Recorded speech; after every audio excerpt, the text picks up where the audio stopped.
সম্মানিত প্রধান অতিথি আমাদের ফুলের শুভেচ্ছা গ্রহণ করলেন। আমরা অত্যন্ত কৃতজ্ঞ আজকের এই আয়োজনে।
সেখানে 2 জন সম্মানিত শিক্ষক এবং 3 জন শিক্ষার্থীদের সমন্বয়ে আমরা প্রতিটি দলের মধ্য থেকে আমাদের কোতোয়ালি থানায় আজকে 20টি অধিক শিক্ষা বিভিন্ন সময়ের বিভিন্ন আমাদের শুভাকাঙ্ক্ষী সবাইকে আসসালামু আলাইকুম।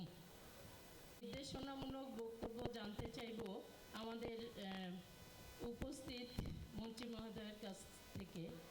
তো তার আগে আমি সবার কাছে বিশেষ করে লিপি আপার কাছে কৃতজ্ঞতা প্রকাশ করছি আজকের এই অনুষ্ঠানের বিশেষ অতিথি হিসাবে আমাকে মনোনয়ন করার জন্য অনেক ধন্যবাদ।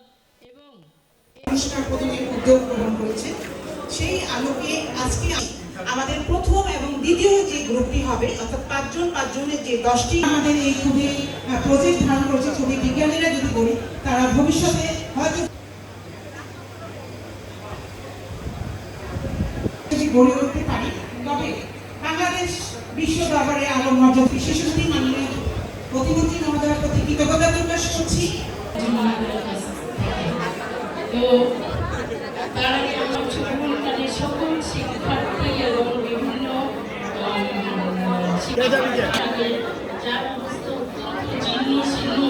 অবস্থানে আছে এসি সমৃদ্ধ সর্বাঙ্গীন একটা অডিটোরিয়াম করার জন্য আমি সুধীমণ্ডলী, আজকের আয়োজনের সম্মানিত প্রধান অতিথি গণপ্রজাতন্ত্রী বাংলাদেশ সরকারের মুক্তিযোদ্ধা বিষয়ক মন্ত্রণালয়ের করবে ঈশিতা ব্যাপারী।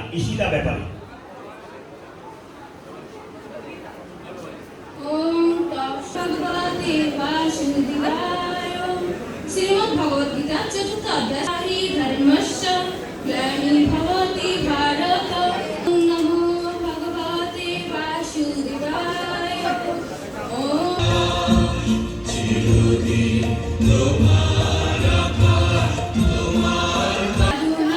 বিনাশায় চ তিষ্ঠিতং ধর্ম সংস্থাপনা।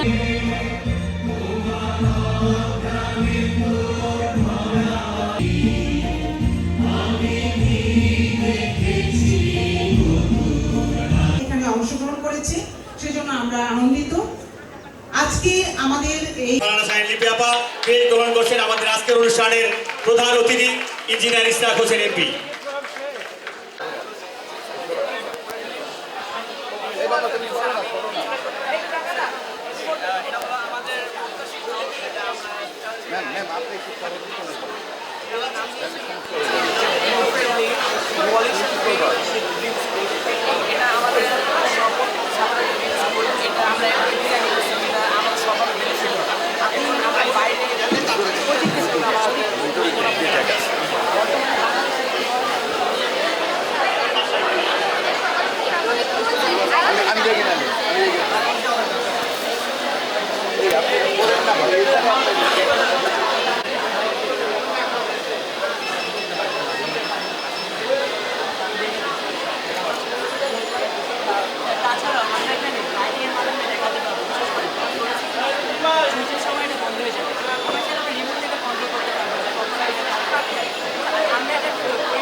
জৈব যে পদার্থ আছে সেটা আমরা সার তৈরি করতে পারবো।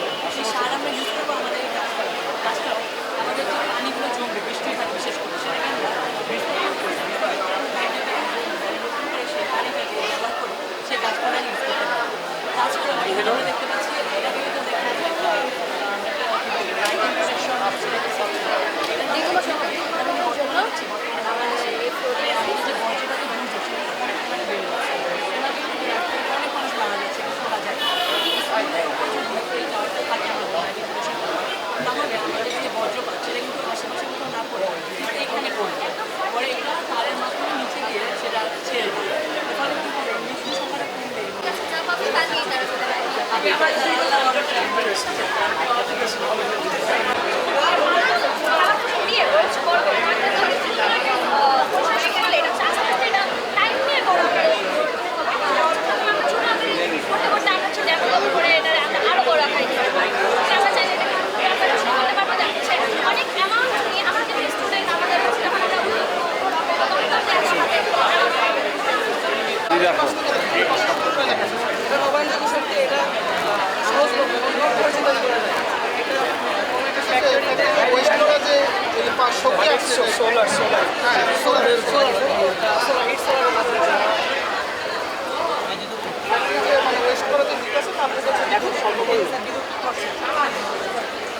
এবং স্যার এই কার্বনগুলো মিশ্রণ করে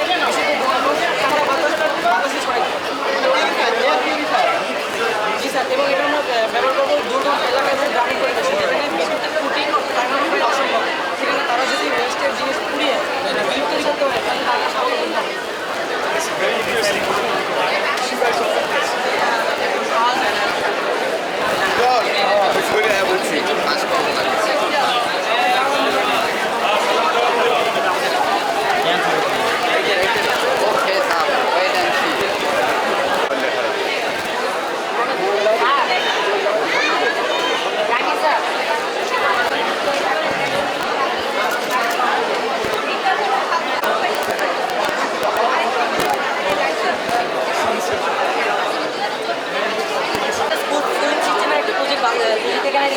যেখানে প্রতিটা বাচ্চারা দক্ষতা অনুযায়ী বিকাশের সুযোগ পাবে। যেমন বর্তমান শিক্ষা ব্যবস্থায় বেশি অনেক শিক্ষার্থী যেমন কিশোর অপরাধ কিশোর গ্যাং মাদকের দিকে ঝুঁকে পড়ছে, সেগুলো যেন না হয়। তারা যেন একটা সার্বক্ষণিক একটা শিক্ষকের আন্ডারে থাকে। যেমন এখানে আমাদের থাকবে একাডেমিক ব্লক, যেখানে পড়াশোনার বিষয় থাকবে science and research centre, cultural and creative centre, AI and robotic centre, এরপর সব কিছুই থাকবে এখানে। একটা বাচ্চার বেড়ে ওঠার সকল কিছু স্পোর্টস স্কাউটিং লিডারশিপ। যেমন আপনি একজন অভিভাবক, আপনারও কিন্তু টেনশন থাকে যে আমার বাচ্চাটা স্কুলে যাচ্ছে, সে কি আদৌ স্কুলে যাচ্ছে কি না অন্য জায়গায় ঘুরছে, তার পড়াশোনাটা কেমন হচ্ছে। আপনাদের এই টেনশনটা দূর করানোর জন্য আপনারা যখন কর্মক্ষেত্রে যাবেন আপনার স্টুডেন্টকে এখানে দিয়ে যাবেন, বাচ্চাকে এখানে দিয়ে যাবেন এবং আপনার কর্মক্ষেত্র শেষ হোক তার শেষে আপনি নিয়ে যাবেন। তাদের বাসায় কোনো প্রেশার থাকবে না, তাদের পড়াশোনা সব স্কুলের ভিতরে থাকবে এবং এখানে তার বাচ্চার বেড়ে ওঠা আপনার বাচ্চার বেড়ে ওঠা সকল কিছু এখানে বিষয় থাকে। খাওয়া দাওয়া এটা আমাদের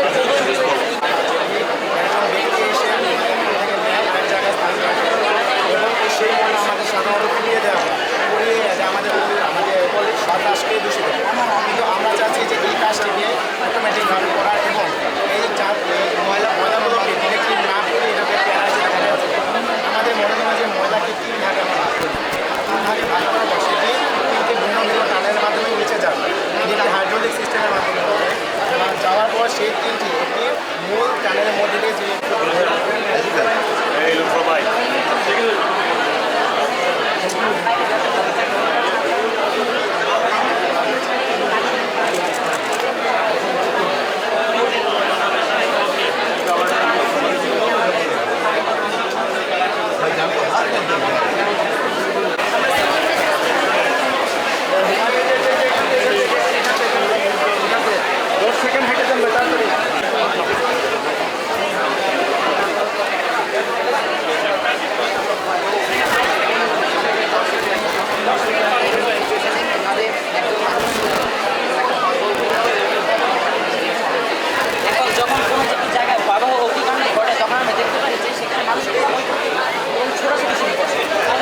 সহজে সেখান থেকে বের হতে পারে না এবং পাশাপাশি সার্ভাইভ করার বিষয় থাকে, কারণ প্রচুর পরিমাণে ধোঁয়া সৃষ্টি এবং সেই ধোঁয়ার শ্বাসকষ্ট মারা যায়। যেমন সম্প্রতি আমরা কালকে আমরা মেডিকেল কলেজে হচ্ছে আগুন লেগেছে এবং সেখানে কিন্তু মানে ইভাকুয়েশনের ঘাটতি থাকার কারণে তারা কিন্তু বের করতে পারেনি এবং অনেক মানুষ মারা গিয়েছে।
for safe navigation.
ঢাকার মাটি ও মানুষের যিনি প্রিয়, আমাদের ঢাকা ৬ আসনের মাটি ও মানুষের আস্থার প্রতীক সাবেক মেয়র জনাব সাদেক হোসেন, মুক্তিযোদ্ধা বীর মুক্তিযোদ্ধা জনাব সাদেক হোসেন খোকার যোগ্য উত্তরসূরি, আমাদের সকলের প্রিয় জনাব ইঞ্জিনিয়ার ইশরাক হোসেন। এবারে বক্তব্য নিয়ে আসবেন জনাব ইঞ্জিনিয়ার ইশরাক হোসেন এমপি। বিসমিল্লাহির রহমানির রহিম। মাধ্যমিক ও উচ্চ শিক্ষা অধিদপ্তর কর্তৃক আয়োজিত আজকে স্টার্ট আপ সায়েন্স প্রজেক্ট এবং ইনোভেশন আইডিয়া শীর্ষক এই সায়েন্স ডিসপ্লে, আমি বলবো সায়েন্স ফেয়ার, এই প্রজেক্টের এই অনুষ্ঠানে উপস্থিত আজকের এই অনুষ্ঠানের যারা আয়োজকবৃন্দ, শিক্ষা অধিদপ্তরের কর্মকর্তাবৃন্দ, জুবলি স্কুলের ম্যানেজমেন্ট যারা আছেন এবং আমার সামনে উপস্থিত এই স্কুল এবং অন্যান্য শিক্ষা প্রতিষ্ঠানও রয়েছে এবং সকল যারা পার্টিসিপেন্ট শিক্ষা প্রতিষ্ঠানের থেকে আজকে অংশগ্রহণ করেছে এবং অভিভাবকবৃন্দ, সবাইকে আমার সালাম এবং শুভেচ্ছা জানাচ্ছি। আমি আমার পূর্ববর্তী বক্তার যে ধরে বলতে চাই যে বয়স হয়ে গেল 40, তারপরেও শুনতে হয় ছোট মানুষ। আসলে ছোট বয়স বিষয় না, অভিজ্ঞতা, আন্দোলন, সংগ্রাম, লড়াই, রাজনৈতিক দীর্ঘ সংগ্রামের মধ্য দিয়ে আজকে আমরা এখানে উঠে এসেছি। তাই আমি বলবো যে আমরা বয়স কোনো বিষয় হতে পারে না। একজন মানুষ তার অভিজ্ঞতা অর্জন করে তার চলার পথের মধ্য দিয়ে তার মাধ্যমে আমরা উঠে এসেছি। প্রিয় উপস্থিতিবৃন্দ, আমি একটু সায়েন্সের বিষয়ে এবং বিজ্ঞান এবং প্রযুক্তি বিষয়ে একটু কথা বলতে চাই। আমাদের বাংলাদেশে পাহাড় পরিমাণ যে সকল সমস্যা রয়েছে সেগুলো সমাধানের জন্য আমি মনে করি যে বাংলাদেশকে একটি আধুনিক শিক্ষা এবং প্রযুক্তি এবং বিজ্ঞান চর্চার মাধ্যমে একটি জাতি হিসেবে যদি গড়ে তুলতে পারি, তাহলে আমাদের দেশের যে সকল সমস্যা রয়েছে সেগুলোকে আমরা অ্যাড্রেস করতে পারবো। এর পাশাপাশি আপনারা জানেন যে পৃথিবীর সবচেয়ে শক্তিশালী যে সকল রাষ্ট্র রয়েছে তারা শক্তিশালী হতে পেরেছে কারণ তারা প্রযুক্তি এবং বিজ্ঞানের উপরে দীর্ঘদিন যাবত, দীর্ঘ শতকের পর শতক যাবত তারা রিসার্চ এবং ডেভেলপমেন্টের মাধ্যমে তাদের জাতিকে উন্নত করেছে। আমরা যদি দুই একটা উদাহরণ নিয়ে চিন্তা করি যে মেডিকেল সায়েন্স যে ধরনের অগ্রগতি হয়েছে বিশ্বে গত 100 বছরে, তার মধ্যে আপনারা দেখবেন যে বিভিন্ন জটিল রোগ যেগুলো আগে কোনো চিকিৎসা ছিল না, মানব জাতিতে বিভিন্ন ধরনের মহামারী ছড়িয়ে পড়লে লক্ষ লক্ষ মানুষ তারা মৃত্যুবরণ করতো, সেই ধরনের রোগের কিন্তু আজকে এই মেডিকেল সায়েন্স রিসার্চের ফলে এখন সেগুলোর চিকিৎসা আমরা বের করতে পেরেছি। সেগুলোর যে ইমিউনিটি অর্থাৎ যে টিকা সেগুলো আমরা উদ্ভাবন করতে পেরেছি বলে আজকে কিন্তু আমাদের পৃথিবীতে বিভিন্ন রোগ, বিভিন্ন চিকিৎসা এগুলোকে আপনার সম্পন্ন করা যাচ্ছে এবং রোগের চিকিৎসা আমরা দিতে পারছি। আপনারা অনেকে হয়তো জানেন যে আমাদের ঢাকা শহরের যানজটের যে ভয়াবহ অবস্থা সেটি নিয়ে আমাদের মাননীয় প্রধানমন্ত্রী দেশনায়ক জনাব তারেক রহমান বিগত আমরা সরকার গঠন করার পর থেকে কাজ করে চলেছে এবং আমাদের ঢাকা শহরের সেন্টারে বিভিন্ন জায়গায় এআই প্রযুক্তি দিয়ে কিন্তু এখন ট্রাফিক সিগন্যাল সেটা পরিচালিত হচ্ছে। এর ফলে আমি নিজেও রাস্তাঘাটে চলাচল করি এবং আমি এই সরকারের অংশ দেখে বলছি না, আমি আসলেই মনে করি যে বেশ গত 8-10 দিন যাবৎ আমাদের ট্রাফিক ব্যবস্থাপনা অনেকখানি উন্নত হয়েছে। এটা যেই সকল এলাকায় পাইলটিং করা হচ্ছে সেই সকল এলাকার কথা বলছি। আমাদের এই অঞ্চলে এখনও সেটা চালু হয় নাই, হলে পরে আমরাও সেটা সুফল পাবো। তো এইটা কিভাবে সম্ভব হলো, আমি যখন আগে দেখতাম যে অটো রিক্সা বা ব্যাটারি চালিত রিক্সা এবং বিভিন্ন 3 হুইলার তারা কোনো ট্রাফিক সিগন্যালই তারা মানতেন না এবং বিভিন্ন যে আমাদের যানবাহন রয়েছে তারা কোনো ট্রাফিক সিগন্যাল অকার্যকর ছিল।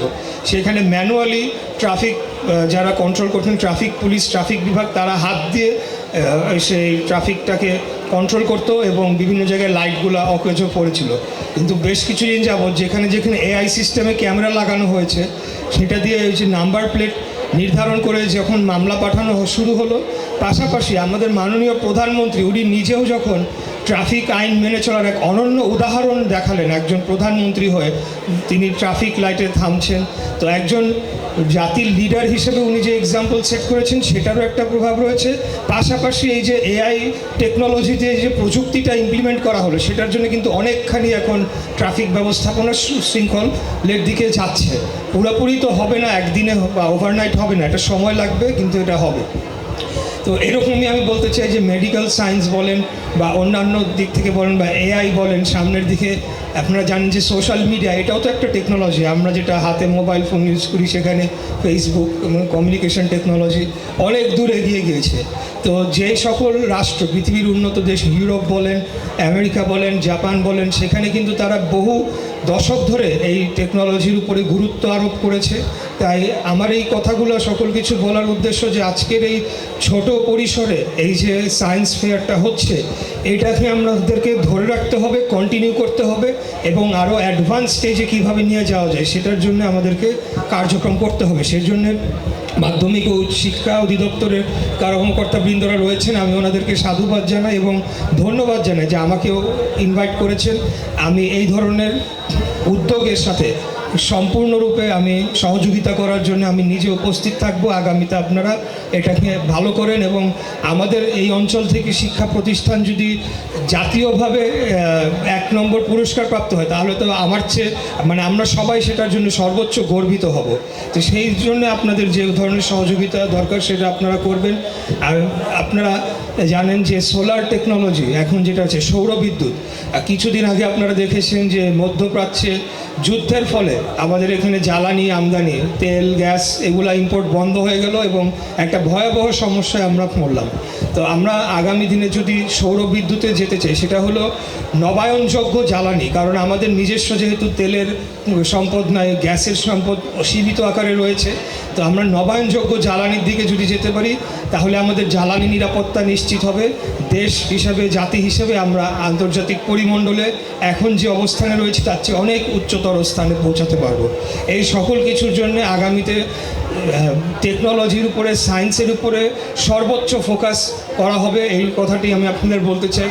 গতকাল আমাদের জাতীয় বাজেট ঘোষণা করা হয়েছে, সেই বাজেটেও কিন্তু বিভিন্ন প্রযুক্তিগত দিকে সেখানে বিভিন্ন ধরনের প্রণোদনা দেওয়া হয়েছে, বিভিন্ন ধরনের ইনসেন্টিভ ছাড় দেওয়া হয়েছে যাতে আমরা সেই দিকে আমরা এগোতে পারি। তো আমি সবাইকে আবারও ধন্যবাদ জানাচ্ছি, বিশেষ করে আমাদের যারা কোমলমতি শিক্ষার্থীরা রয়েছেন তাদেরকে আমি উৎসাহ দিচ্ছি যে আপনারা এগিয়ে যান, আমরা আপনাদের পাশে থাকব একজন জনপ্রতিনিধি হিসেবে, সরকারের প্রতিনিধি হিসেবে এবং একজন এই দেশের এবং এই শহরের একজন নাগরিক হিসেবে, একজন এই এলাকার একজন সন্তান হিসেবে আমি মনে করি যে এইখান থেকে আমরা আমাদের এই প্রযুক্তির উন্নয়নের, উদ্ভাবনের মাধ্যমে বিভিন্ন ছোট ছোট যে কোনো সমস্যা রয়েছে, বায়ু দূষণ রয়েছে, এই যে বায়ু দূষণের বিষয়টা, আমাদের পৃথিবীর সবচেয়ে দূষিত নগরীর 1 থেকে 3-এর তালিকায় ঢাকা শহরের অবস্থান রয়েছে। ঢাকা, দিল্লি এবং করাচি সম্ভবত এই 3টা সবসময় ওঠানামা করে। তো এর ফলে কিন্তু আমাদের বিভিন্ন দেশের ভিতরে বিভিন্ন রোগ, যেমন ক্যান্সার, ফুসফুসের বিভিন্ন রোগ সহ কিডনি সমস্যা এগুলা হচ্ছে। এই যে দূষণ সেটিকে মুক্ত করার জন্য যেমন একটা উদ্যোগ নেওয়া হচ্ছে যে আগামী দিনে ইলেকট্রিক ভেহিকলস, ইভি যেটাকে আমরা বলি, সেটার ব্যবহার সম্পূর্ণরূপে ট্রানজিশন করার জন্য কিন্তু গতকাল বাজেটেও আমাদের সেই ধরনের পলিসি নেওয়া হয়েছে। আমরা যদি ইউরোপের বিভিন্ন উন্নত দেশগুলোয় তাকাই তাহলে তারা প্রায় 100% ইলেকট্রিক ভেহিকেলের দিকে চলে গিয়েছে। তাতে করে কি হয়, বিভিন্ন যে ইন্টারনাল কম্বাস্টন ইঞ্জিন যেগুলো আমরা বলি যে তেলে চালিত যে ধরনের গাড়িগুলো রয়েছে, সেই গাড়িগুলো বিভিন্ন জায়গায় সারা দেশে বা যখন রাস্তায় চলে সেই দূষণটাকে ছড়াচ্ছে। কিন্তু ইলেকট্রিক ভেহিকেল হলে তখন যেহেতু সেটার কোনো এক্সস্ট গ্যাস নাই, তার কারণে এই দূষণটা ছড়ায় না। তো এই ধরনের বিভিন্ন উদ্যোগ নেওয়া হবে। তাই আমি মনে করি যে সায়েন্সের ভবিষ্যৎ অনেক উজ্জ্বল। আমি সবাইকে এনকারেজ করব, যারা শিক্ষার্থীরা, যে আপনারা এই সাবজেক্টের উপরে গুরুত্ব আরোপ করবেন এবং আগ্রহ নিয়ে বিভিন্ন কম্পিটিশনে পার্টিসিপেট করবেন এবং উচ্চ শিক্ষার জন্য আপনারা বিজ্ঞানকে বেছে নেবেন বলে আমি আশাবাদ ব্যক্ত করছি। এই পর্যায়ে সবাইকে আবারও ধন্যবাদ জানাচ্ছি এবং সবাই ভালো থাকবেন। ইনশাল্লাহ আবারও আপনাদের সাথে দেখা হবে। খোদাফেজ। সবার আগে বাংলাদেশ। সবাই ভালো থাকবেন। ধন্যবাদ।